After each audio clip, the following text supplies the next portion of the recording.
Hello students, मैं महेंद्र सिंह। देखिए, हमारा लेसन नंबर 1 का आज के वीडियो में लास्ट टॉपिक आता है स्वतंत्रता के समय विदेशी व्यापार का परिमाण व दिशा। देखिए, पिछले वीडियोस में लेसन नंबर 1 को कंटिन्यू करते हुए कृषि की दशा, उद्योगों की दशा, आधारिक संरचना, व्यवसायिक ढांचा और उसके बाद जनांकीय अवस्था, 5 टॉपिक हमने इसमें क्लियर किए। आज हमारे पास ये लास्ट टॉपिक है इसके अंदर, जिसका नाम है स्वतंत्रता के समय विदेशी व्यापार का परिमाण व दिशा। बहुत छोटी सी बातें यहाँ पर आपको सीखनी है, समझनी है, अंडरस्टूड करनी है, क्योंकि इस पर कुछ MCQ क्वेश्चन की पॉसिबिलिटी भी है। मैं आपको बताऊंगा कैसे। देखिए, आपको यह बताना है, इस टॉपिक में क्लियर करना है कि स्वतंत्रता के समय भारत का जो विदेशी व्यापार का मतलब भारत का जो दूसरे देशों के साथ आयात होते थे, निर्यात होते थे, मतलब हम जो उनको बेचते थे, जो उनसे खरीदते थे, वो किस तरह का था। उसमें 2 बातें हैं, एक का नाम है परिमाण और दूसरे का नाम है दिशा। परिमाण में हम आपको बताते हैं कि किन वस्तुओं का आयात होता था, किन वस्तुओं का निर्यात होता था, जबकि दिशा में हम आपको बताएंगे कि किन देशों से व्यापार होता था। तो पहले मैं आपको बताना चाहूंगा कि परिमाण, विदेशी व्यापार का परिमाण क्या था, यह आपको बताया जाएगा। सबसे पहले परिमाण में पीछे वीडियोस में आपको बता दिया गया, शुरू की फर्स्ट वीडियो में ही आपको नॉलेज दे दी गई थी कि अंग्रेजों ने भारत के व्यापार के ऊपर कंट्रोल रखा। वो आए यहाँ पर व्यापारी बनकर थे, इसलिए उन्हें, और आपको शुरू में बताया गया कि वो यहाँ से कच्चा माल लेने के लिए आए थे। हालांकि मैं आपको एक नॉलेज दूं कि अंग्रेजों के आने से पहले भारत के निर्यात बहुत ज्यादा थे। भारत की हस्तशिल्प वस्तुएं, हाथी दांत का सामान, कालीन, मलमल, बहुत सारी चीजें भारत की विदेशों को निर्यात होती थी। भारत बहुत ही बढ़िया स्थिति में था, निर्यात की स्थिति में। लेकिन अंग्रेज भारत के अंदर आए, अपने औपनिवेशिक उद्देश्य लेकर अपने आए, बनकर व्यापारी बनकर थे। उन्हें अपने उद्योगों के लिए कच्चा माल चाहिए था, और इसी वजह से उन्होंने भारत को पूरी तरह से, अगर देखा जाए तो कच्चे माल का आयातक बना दिया। जहां हम निर्यात करते थे तैयार माल का, अब हम बन गए कच्चे माल, प्राथमिक वस्तुएं भी कह सकते हैं आप इनको, कच्चे माल या प्राथमिक उत्पादों का शुद्ध निर्यातक। देखिए, नॉलेज के लिए आपको क्लियर किया गया है कि भारत जो है प्राथमिक उत्पादों का निर्यातक बनकर रह गया।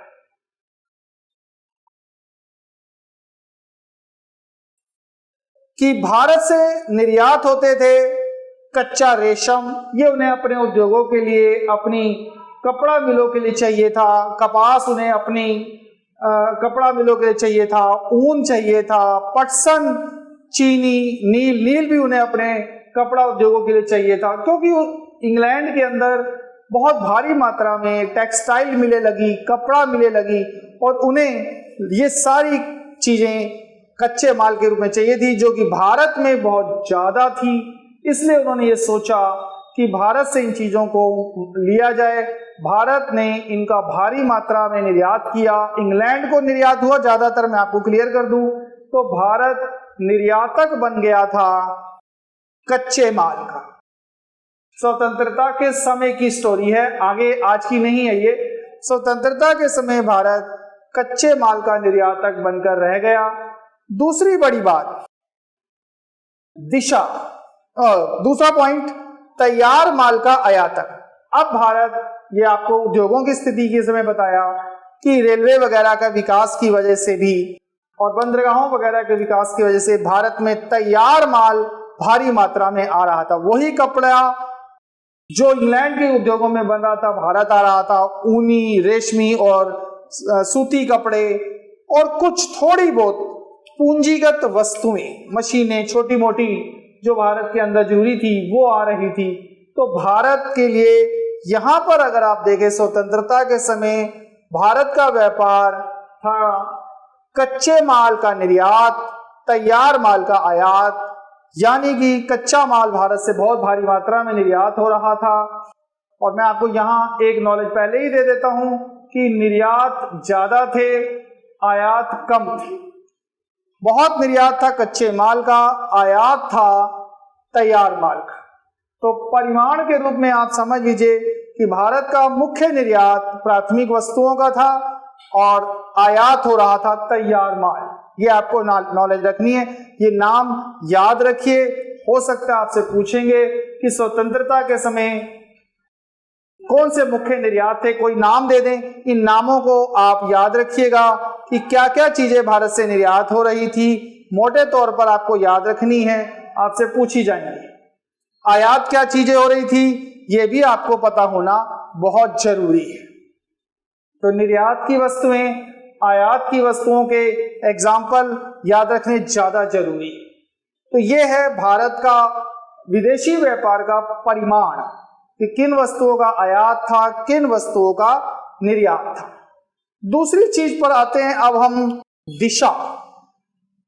दिशा के अंदर यह क्लियर किया जाता है कि भारत किन वस्तुओं, किन देशों के साथ व्यापार कर रहा था।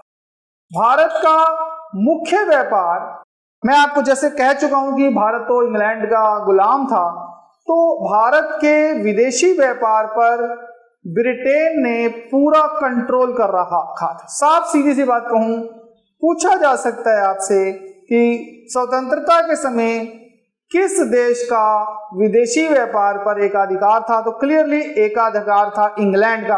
लगभग मैं आपको बता दूं, यहां लिखा है भारत के विदेशी व्यापार पर इंग्लैंड का एकाधिकार था।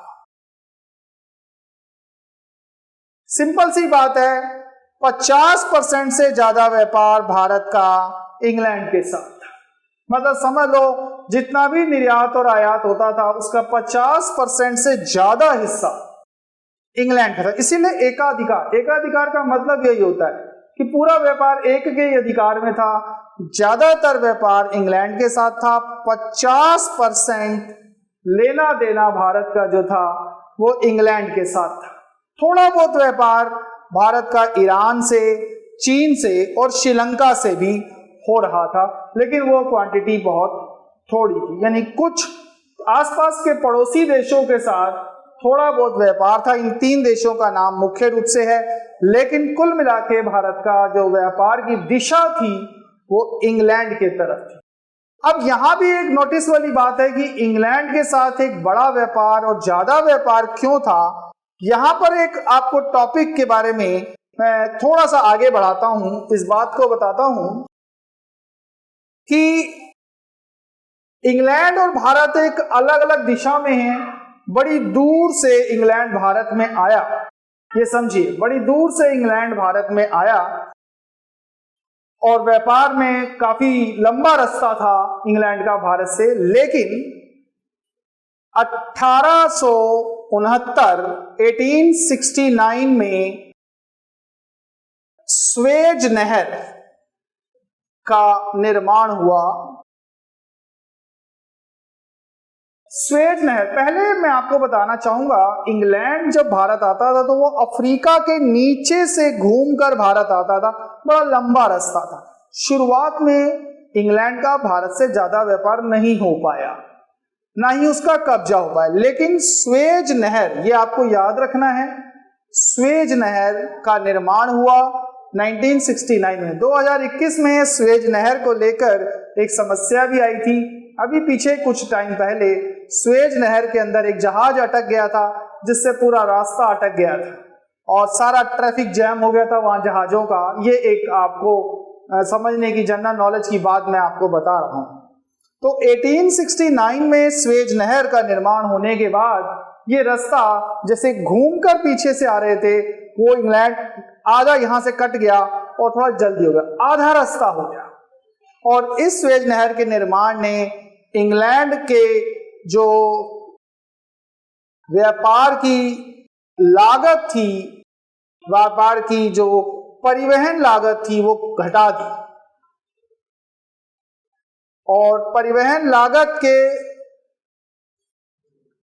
कम होने से हुआ ये कि इंग्लैंड की जो व्यापार की लागत घटी तो इंग्लैंड का भारत से व्यापार बढ़ गया और उसने भारत के व्यापार पर कब्जा करते हुए ज्यादातर व्यापार इंग्लैंड का हो रहा था और इंग्लैंड को इससे खूब लाभ मिल रहा था। नोटिस रखिएगा, भारत से इंग्लैंड का व्यापार ज्यादातर था और ये इंग्लैंड को लाभदायक स्थिति मिल रही थी, भारी मात्रा में कच्चा माल उसे मिला था।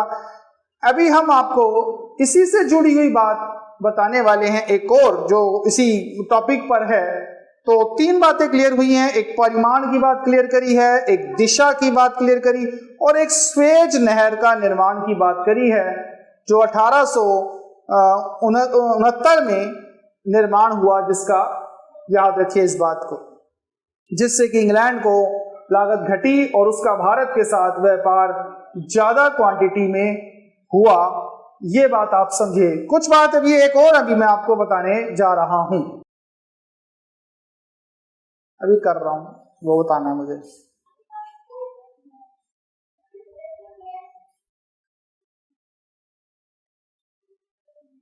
देखो स्टूडेंट्स, इसी विदेशी व्यापार से जुड़ा हुआ एक और चीज है छोटी सी, भारतीय संपत्ति का निष्कासन। यह भी एक बहुत छोटा सा टॉपिक है लेकिन आपके लिए बड़ा नॉलेजेबल टॉपिक है। इसको कहते हैं ड्रेन ऑफ इंडियाज वेल्थ। भारतीय संपत्ति को निष्कासित, बहाया गया, लूटा गया ब्रिटिश द्वारा व्यापार से। कैसे, समझिए। देखो, मैंने आगे भी आपको बात बताई अभी वीडियो में कि भारत के निर्यात ज्यादा थे क्योंकि हम उतना मंगाते नहीं थे जितना बेचते थे, निर्यात करते थे। इंग्लैंड को बहुत माल जाता था, यानी कि भारत के निर्यात अधिक थे, आयात कम थे। यानी भारत जो था वो निर्यात आधिक्य की स्थिति में था, निर्यात ज्यादा, आयात कम, यानी कि व्यापार से भारत को लाभ था। अब वो लाभ का मतलब पैसा ज्यादा देश में आ रहा था, जा कम रहा था, यानी भारत की स्थिति थी व्यापार में लाभ की। लिखा है व्यापार में लाभ था। लेकिन खास बात देखो, कोई भी देश अगर व्यापार करता है, लाभ कमाता है, उस पैसे का इस्तेमाल देश के लिए होता है। लेकिन स्वतंत्रता के समय तक अंग्रेजों ने भारत के व्यापार का जो लाभ था वो भारत के हित में प्रयोग नहीं किया।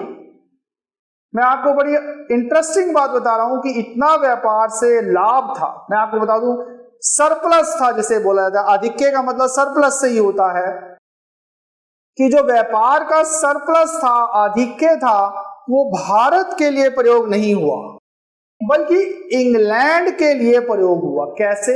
उन्होंने बड़े बहाने से ये जितना पैसा भारत के द्वारा व्यापार में कमाया गया, इस ज्यादातर राशि को इंग्लैंड ने बहाने से किसी ना किसी इंग्लैंड की तरफ इस पैसे को बहा दिया।